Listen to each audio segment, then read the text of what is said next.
The morning sky hovered gently above the school assembly ground, calm and quiet, as though it knew something important was unfolding.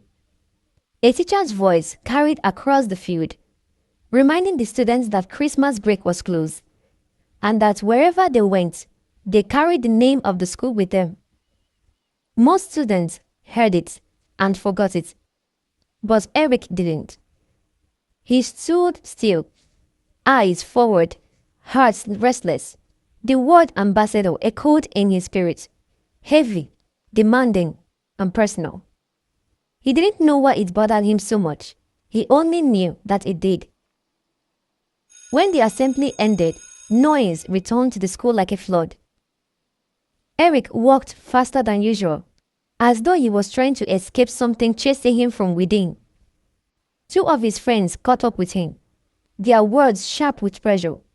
They spoke of Christmas like it was a reward, a season to let go, to enjoy, to do what everyone else was doing. They reminded him that he was no longer a child, that being careful was the same as being afraid. Eric listened quietly. Inside him, two voices wrestled, one urging him to blend in, the other begging him not to lose himself. Later that day, on the school field, under the harsh afternoon sun, the conversation changed direction. This time, it was about Zara. They spoke her name with admiration and mischief, describing her presence, her class, her charm. They nudged Eric gently, encouraging him to approach her. Eric tried to sound uninterested, but something stirred. That evening at home, Eric's words softened. His mother noticed the weight in his eyes, the kind that comes from thinking too much. She reminded him gently of who he was, and that no matter what, he could always talk to her. Eric smiled, but his heart was still unsettled. That night, alone in his room, silence pressed against him. The laughter from school replayed in his mind. So did the quiet convictions he had carried for years. He questioned himself. Was he afraid, or was he disciplined? He whispered a prayer, asking God for clarity. He didn't want to disappoint God, and he didn't want to disappoint himself. Then the phone rang. Pastor Daniel's voice was calm, but intentional. He had noticed the change, the drifting, the subtle struggle Eric couldn't hide. He asked to see him the next day. Eric agreed, his heart pounding. In the pastor's office, the atmosphere was different. No shouting, no accusations, just the truth. Pastor Daniel reminded him that people don't fall suddenly. They drift slowly, one thought at a time. He spoke of purity, of wisdom, of learning. To say no before temptation learned your name. Eric listened. After the honest discussion, Pastor Daniel prayed for him. And when Eric left that office, the storm inside him had not ended, but he now had an anchor. That same evening, in a beautifully furnished home, Zara sat quietly beside her mother. She was unusually silent. Her mother noticed. Zara was thinking about someone. She had always been admired, always desired. Confidence had never been a problem. But Eric was different. He didn't chase her. He didn't impress her. And somehow, that made him unforgettable. Later that evening, Zara laughed with her friend Vicky. Vicky spoke with confidence, assuring Zara that every boy eventually gives in once given a chance.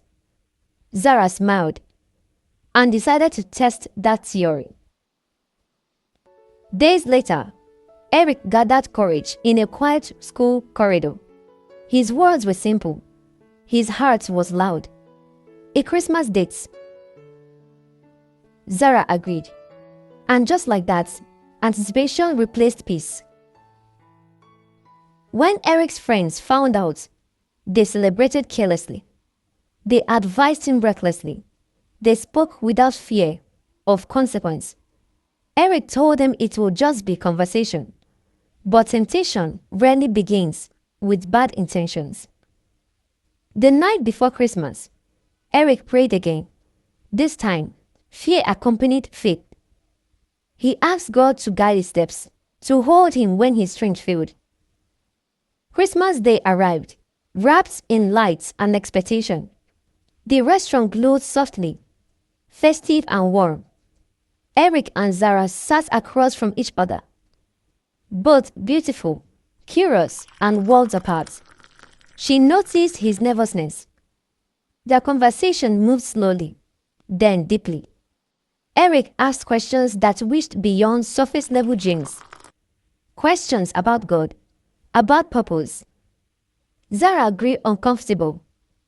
That was not what she expected. She suggested they leave. They walked together under glowing Christmas lights. The night felt romantic, dangerously so. Zara suggested stopping by her house. Eric's steps slowed. His heart pounded. As they walked closer, Zara noticed his unease and teased him. But Eric wasn't playing anymore. He was afraid, not of her, but of disappointing God. At the gates, Eric stopped. His voice broke. He apologized, not just to her, but to himself. He chose restraint over regret, and then he ran.